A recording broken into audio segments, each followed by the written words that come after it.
So guys, खतरों के खिलाड़ी सीजन 14 का ये फाइनल वीक शुरू है और इसी वीक के अंदर हमें इस सीजन का विनर भी मिल जाएगा। इस वीक का पहला स्टंट करणवीर और कश्मीर के बीच में होता है। गाइस, आपको बता दें कि स्टंट कुछ ऐसा था कि हेलीकॉप्टर के नीचे एक बुल को एक रिग के ऊपर बांधा जाएगा और फिर उस बुल के ऊपर सिर्फ 3 इंच जितनी रोप होगी अपनी ग्रिप बनाने के लिए। और फिर कंटेस्टेंट को कुछ करना ऐसा था कि उनको सबसे पहले बुल के ऊपर बैठना था और अपनी ग्रिप बनानी थी। हेलीकॉप्टर बुल को लेकर काफी ऊंचाई पर जाएगा और फिर बुल को हिलाने लगेगा और इतनी जोर से हिलाएगा ताकि कंटेस्टेंट उसके ऊपर से गिर जाए। और कंटेस्टेंट को करना कुछ ऐसा था कि उनको बुल के ऊपर अपनी ग्रिप बनाए हुए ज्यादा देर तक टिके रहना था और जो भी कंटेस्टेंट उस बुल के ऊपर ज्यादा देर तक टिका रहेगा वो फिनाले की रेस में आगे बढ़ेगा। जिसके बाद फिर सबसे पहले बारी आती है कश्मीर की और कश्मीर की शुरुआत काफी अच्छी होती है और वो बुल के ऊपर अपनी पकड़ काफी मजबूती से बनाता है।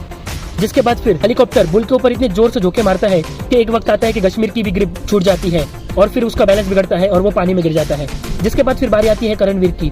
करणवीर की शुरुआत काफी बेकार होती है। वो पहले ही स्ट्राइक में ऑलमोस्ट गिरने ही वाला था, मगर फिर उसका दिमाग चलता है और फिर वो बुल के ऊपर अपनी पकड़ बनाता है और दिमाग लगाते हुए बुल को टैप करता है ताकि उसका मोमेंटम बढ़े। इसके बाद तो करणवीर इस स्टंट को एंजॉय करने लग जाता है और फिर वो बुल के ऊपर काफी देर तक टिका रहता है और फिर एक वक्त आता है कि करणवीर भी पानी में गिर जाता है। जिसके बाद फिर ये स्टंट खत्म होता है। फिर फाइनल स्कोर कुछ ऐसा होता है कि कश्मीर बुल के ऊपर सिर्फ 1 मिनट और 5 सेकंड ही बैठ पाया तो करणवीर बुल के ऊपर 2 मिनट और 22 सेकंड बैठा। जिसके बाद फिर करणवीर फिनाले की रेस में आगे बढ़ जाता है। तो अब देखना ये होगा कि करणवीर के साथ अगले स्टंट के अंदर कौन सा कंटेस्टेंट आता है। आपको क्या लगता है, हमें कमेंट करके जरूर बताइए।